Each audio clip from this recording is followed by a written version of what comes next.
नमस्कार, बहुत स्वागत है आपका। आप देख रहे हैं द न्यूज, आपके साथ मैं सृष्टि मिश्रा। अडानी ग्रुप लगातार अडानी पर धोखाधड़ी के मामले हैं, लगातार उन पर आरोप लगाया जा रहा है और जहां पर भारत देश में यही सवाल आज लगातार जनता उठा रही है कि ठीक चुनाव से ही पहले इस तरीके से प्रोपेगेंडा, क्या ये विपक्षी पार्टियों का काम है? क्योंकि अडानी दुनिया के दूसरे नंबर के अमीर व्यक्ति बन चुके थे। अभी हाल में ही रिपोर्ट्स आई थी, आपको बता दें दर्शकों, उसके बाद से ही लगातार अडानी विपक्षियों के निशाने पर थे और इसमें मिली भगत की तस्वीर भी उभर कर सामने आ रही है। लोग ये कह रहे हैं और लगातार अडानी ग्रुप से भी ये बात सामने आ रहे हैं कि विपक्षी पार्टियों ने मिलकर ये प्रोपेगेंडा चलाया है, क्योंकि जिस तरीके से रिपोर्ट सामने आ रहे हैं, विदेशों से उनके शेयर परसेंट गिर रहे हैं और कहा यह जा रहा है कि अब रोज खबरें सामने आ रही है कि तमाम कंपनियों ने उनका साथ छोड़ दिया है। वहीं कुछ खबरें ऐसी भी आई हैं कि कुछ कंपनियां ऐसी हैं जिन्हें इस बात से कोई मतलब नहीं है, उन्हें ये पता है कि अडानी के खिलाफ फ्रॉड किया जा रहा है,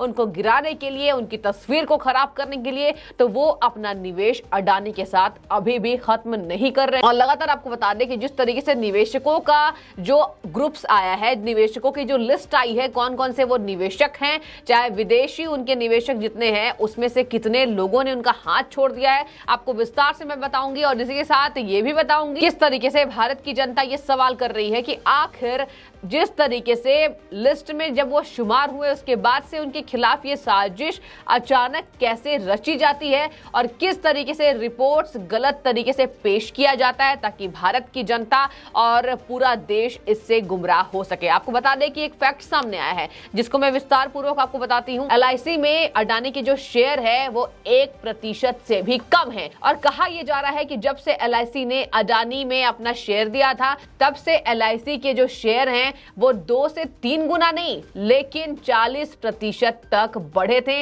यानी LIC को कई मामलों में अडानी से हाथ मिलाने पर उनका कहीं ना कहीं फायदा हुआ था, नुकसान तो नहीं हुआ। क्योंकि बात ये सामने आ रही है कि मात्र 1% में क्या होता है, 1% में कैसा नुकसान। 1% से भी कम शेयर्स LIC के थे अडानी ग्रुप में और कहा यह जा रहा है कि LIC को लगातार अडानी ग्रुप ने मुनाफा ही दिया है। एक रिपोर्ट में आपको पेश करके दिखाती हूं कि किस तरीके से इनके खिलाफ साजिश की जा रही है, अडानी ग्रुप के खिलाफ साजिश की जा रही है, क्योंकि विपक्षियों का यही कहना है, विपक्षी पार्टी यही कह रहे हैं।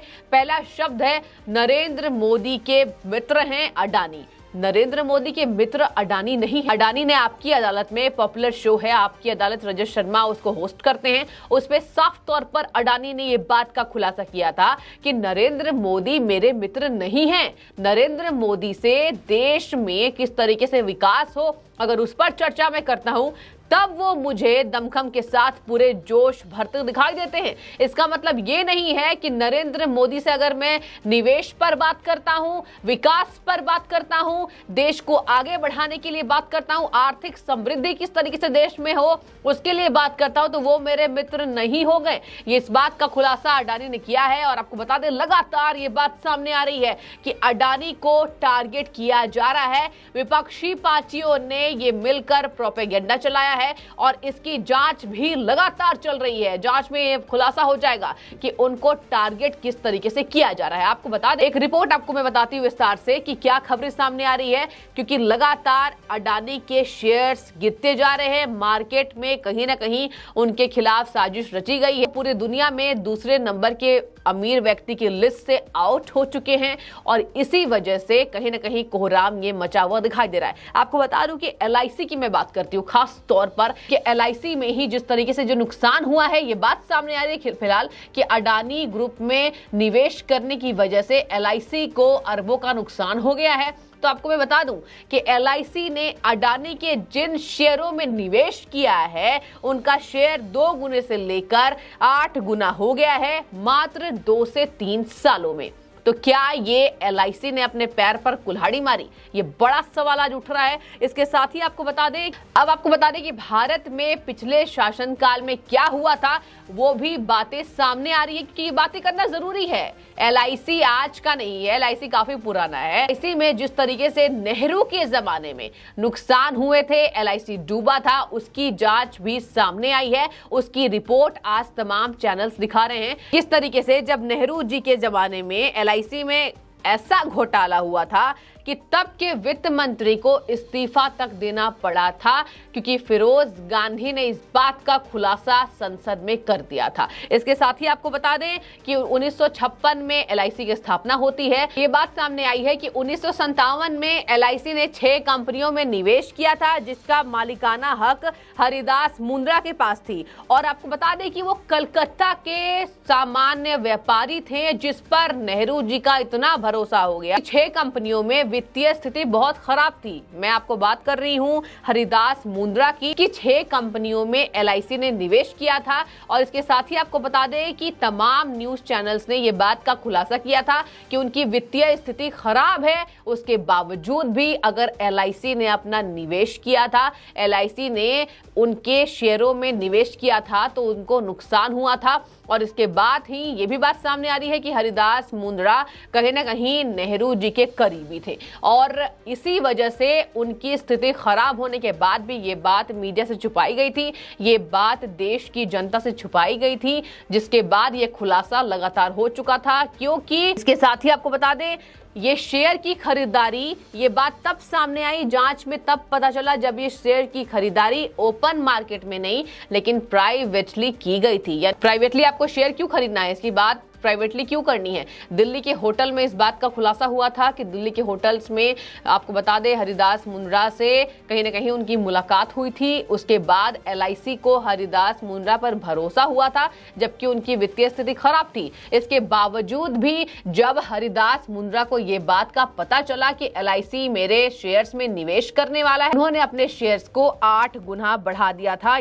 यानी एक आपको बता दें कि हरिदास मुंद्रा ने अपने शेयर के दामों को 30 से 40% बढ़ा दिया था, सिर्फ इसलिए क्योंकि एलआईसी तैयार था कि उनके शेयर में वो निवेश करेगा। इसके साथ ही आपको बता दें कि जब जांच में पता चला तो नेहरू को अपने वित्त मंत्री से इस्तीफा मांगना पड़ा था। देश की जनता के हित में ये डिसीजन लेने पड़े थे जवाहरलाल नेहरू को, और इसी बात का खुलासा आज 2023 में हो रहा है, क्योंकि एलआईसी का ही मुद्दा है, जबकि अडानी का मात्र 1% से भी कम एलआईसी में हिस्सेदारी, एलआईसी ने उनके शेयर में निवेश किया है। इसके बाद यही तथ्य आज तमाम सोशल मीडिया पर जाहिर हो रहे हैं, और जनता को जो गुमराह किया जा रहा है उस पर पर्दा डालने के बजाय जनता की वजह से जनता को सच्चा आईना दिखाया जा रहा है, जनता को सच्ची तस्वीर पेश की जा रही है। ट्विटर पर अडानी ट्रेंड हो रहे हैं, जहां पर इस फैक्ट का खुलासा हुआ है कि एलआईसी के कुल एसेट्स, मैं आपको इसलिए विस्तार पूर्वक बता रही हूं क्योंकि आपको जानना जरूरी है कि एलआईसी का शेयर कितना है, नेहरू जी के टाइम पर क्या हुआ था, नेहरू को अपने वित्त मंत्री से क्यों इस्तीफा लेना, और आज अडानी की वजह से देश में कितना ज्यादा निवेश बढ़ा है, देश की आर्थिक स्थिति कितनी ज्यादा अच्छी हुई है, ये बात आपको जानने की बेहद जरूरत है। आपको बता दें, अंत में आपको बताती जाती हूं कि एलआईसी के कुल एसेट्स 41.66 लाख करोड़ रुपए हैं, जिसमें से अडानी ग्रुप में एलआईसी की होल्डिंग, ध्यान से सुनिएगा, सिर्फ 35,917 करोड़ है। इस बात का खुलासा मैं नहीं कर रही हूं, लेकिन तमाम सोशल मीडिया पर इस फैक्ट्स का खुलासा किया जा रहा है, ताकि जनता को गुमराह करने के लिए जो विपक्षी दल कोशिश कर रहे हैं उसमें उनकी नाकामी हो। इसके साथ ही आपको बता दें, जो कि 1% से भी कम उनके शेयर हैं। इसके साथ अगर आप ध्यान से सुने तो एलआईसी की इससे ज्यादा होल्डिंग, एलआईसी की अडानी ग्रुप से ज्यादा होल्डिंग कहां है, तो वो है आरआईएल में, इन्फोसिस जैसी कंपनी में, टाटा में, आईटीसी में और एलएनटी में है। सिर्फ अडानी ग्रुप में एलआईसी के इन्वेस्टमेंट पर सवाल उठाना विशुद्ध एजेंडा है। आज सोशल मीडिया पर लोग ये कह रहे हैं कि इन्वेस्टमेंट पर सवाल उठाना विशुद्ध एजेंडा है। अब आपको बताती हूं कि सवालों से घिरे अडानी को कौन से निवेशकों की तरफ से गुड न्यूज मिली है, ये भी सुनते जाइए कि कौन से निवेशक ने, अडानी के कौन से निवेशक ने ऐसा कहा है कि मैं अडानी का साथ नहीं छोड़ूंगा। आपको बता दें कि सिंगापुर की निवेशक Temasek holdings private limited Adani ports and special economic zone में अपना निवेश कायम रखेगी, क्योंकि उन्हें यह लगता है कि अडानी के खिलाफ ये प्रोपेगेंडा चलाया जा रहा है। हालांकि अमेरिका की बात करूं तो अमेरिका का फोरेंसिक शोध संस्थान अडानी समूह पर धोखाधड़ी के लिए लगातार निशाना साध रहा है और प्रोपेगेंडा सामने आ रहा है कि ये एक साजिश के तहत अडानी को बदनाम करने की कोशिश है। तो मैंने आपको LIC का विस्तार इसलिए बताया क्योंकि आज ये ट्रेंड कर रहा है। अडानी को जिस तरीके से नीचे गिराने की लगातार कोशिश की जा रही है, इससे कहीं ना कहीं किसी और का तो नहीं लेकिन देश का नुकसान है, ऐसा जनता का मानना है। तो फिलहाल आप इस वीडियो के बारे में क्या राय रख रहे हैं? आपको क्या लगता है चुनाव से ठीक पहले इस तरीके से निशाना अडानी को बनाया जाना, जिसकी वजह पे भारत समृद्ध देश बनता जा रहा है, भारत की तस्वीर बदली है, कितना जायज है? आप कमेंट में बताइए कि और आपको क्या लगता है ये प्रोपेगेंडा के तहत हुआ है क्योंकि जांच पड़ताल लगातार की जा रही है। तो आपकी जो भी राय हो आप कमेंट सेक्शन में बताइए। फिलहाल आपको बहुत शुक्रिया द न्यूज से जुड़ने के लिए।